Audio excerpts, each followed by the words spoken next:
sa pagpapasaya ng ating mga kapamilya, yung meron pang higher purpose, di ba? Itong mga ginagawa natin. And that is to elevate Filipino talent, to showcase ang ating kakayahan sa buong mundo. And you know, we hope to do this through Incognito na again sa January na po natin mapapanood. Maraming salamat po, Sir Ian. Pagpakan natin yung cast and affiliates. And now, let's hear from, you mentioned resources. Sir Richard Gutierrez, alam ko nung The Ironheart din, nakuwento nyo rin sa MediaCon na talagang tumutulong din kayo behind the scenes, sa production side of things also, sa Cebu, gano'n. So, kayo po ano pong masasabi nyo dito sa project, Sir Richard, and you know, what makes this different, and also yung kung ano po yung gusto nyong i-share sa lahat po about Incognito? Ang dami ng tanong, hindi ko alam sa nagsasabi. Ano mo muna sinabi? The pressure is real. Tapos na yung interview, relax na ako, dami follow-up eh. Well, nung binubuo pa lang yung Incognito, exciting na kagad siya kasi from the very beginning, we wanted na ensemble cast, group of artists. And we are blessed na nabuo namin itong grupong ito. Sa Ironheart pa lang, we wanted to elevate the action na. And I think we somewhat succeeded with Ironheart. But this time around, we want to elevate even more. Kaya pa namin i-push it. With the right timing, right budget and location and creativity, kaya pa. So, nabigyan kami ng opportunity dito sa Incognito. And I think isa rin sa mga magagandang aspects ito Incognito is we will be showcasing different locations. Ang gaganda ng mga locations namin dito talagang kaabang-abang. Both the Philippines and internationally, makikita nyo yung sa show. And yun, it's been a dream project of mine actually, this kind of concept. Matagal ko nang ni-research yung ganitong klaseng concept about private military contractors. I've been a fan of this concept. I've been reading books through the years about this, and finally, isa ko to sa mga consider kong dream projects ko. I've been wanting to do something like this for a long time. It's here. Gusto kong pasalamatan ng ABS-CBN for giving us the opportunity to create a project like this na you know, sana ma-enjoy ng mga audience natin worldwide. Dahil talagang markang Pilipino ito, and talagang pinaghandaan at pinaganda para sa audience natin. And it's a new flavor of action. May enjoy niyo ito. Well said. Veteran, right? And he's done so many movies. Actually, random question. How many movies or TV series have you actually done? Siguro kalahati nung nagawa ni Kuya.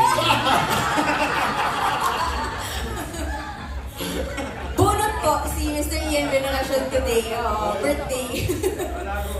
Yes. Okay, and last but not least, of course, Mr. Daniel Padilla.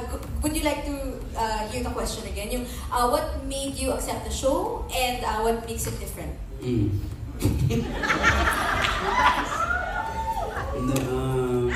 Yan, ang unang binanggit sa akin yung kwento nila direct. Sobra ako nagkaroon ng interest nga yung private military contractor. Kasi ayos naman. Tapos nabanggit pa kung sino mga kasama. Ha?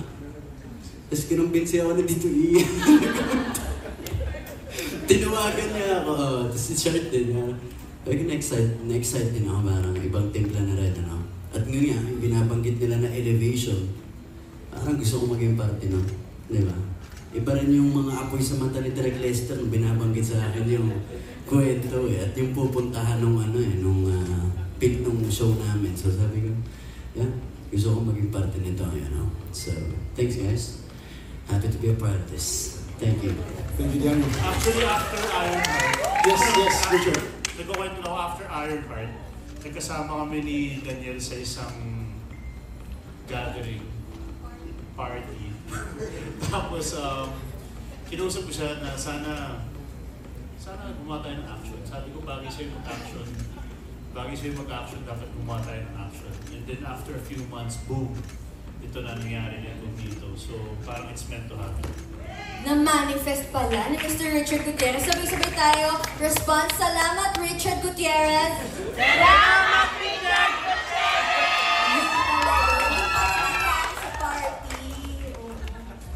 Amazing. Thank you for your questions, the questions and mostly the answers. We would like to acknowledge one of the writers who is here with us today, JD Cruz.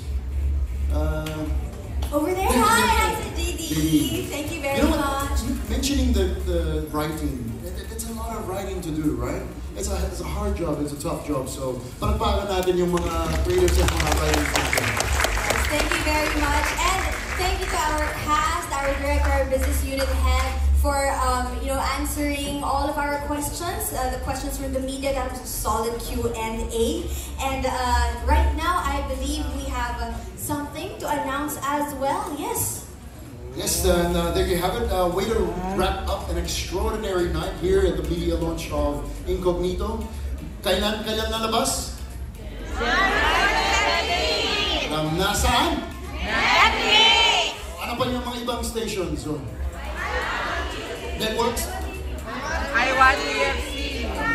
Yes, mamaya ulitin natin yun for everyone watching via live stream na hindi nalikinig yung crowd. Don't worry, we'll repeat that. But right now, we'd also like to thank everyone behind today's event. First of all, our director, Direk John Moll. Thank you very much. Hey, John. Thank you. Yes, our head of promo and advertising, Sir Miko Del Rosario. Our admin head. Hi, Sir Mix. Thank you very much.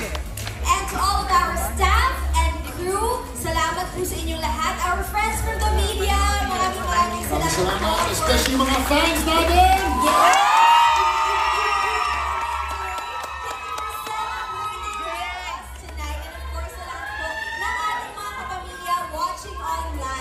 We would also like to thank Jackie's Catering and Hi-Fi Blitz Audio and Lighting Designs.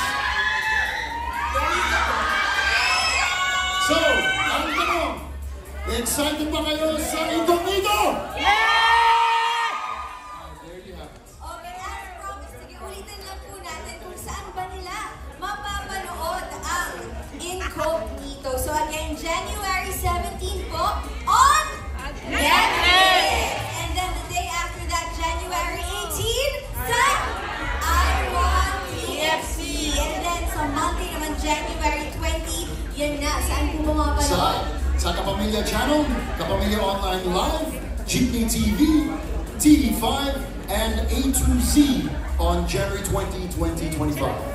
There you go. Okay, now we can't wait for you to see what's next. Stay tuned and have a great rest of the night. But before we go, we have some flowers for our strong and powerful women on stage. Yes, syempre. Natin sila. Yes. Oh, ang sweet. Maraming salamat po. And now we'd like to request everyone to please stand for our photo op. And we will do this by group. Okay, so Direct Lester, Miss Des, dito lang po kayo sa stage. Yes?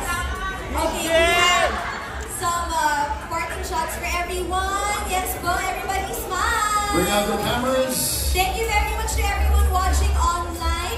Okay, and before we take photos po pala, we'd like to ask final messages from everyone po para panoorin po nila at abangan ang Incognito next year.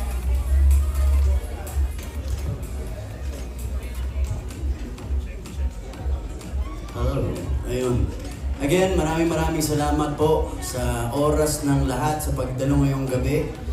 Sana po nag-enjoy kayo at sana po abangan ninyo ang aming munting pelikula, Incognito. At mag-iingat po. God bless you guys. Love you all. Thank you guys.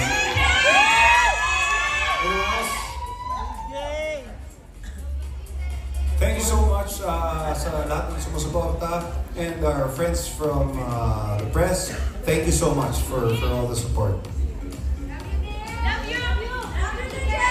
Thank you guys sa lahat ng mga pumunta dito. Sana pumunta niyo po. At mahalin ang Incognito. Maraming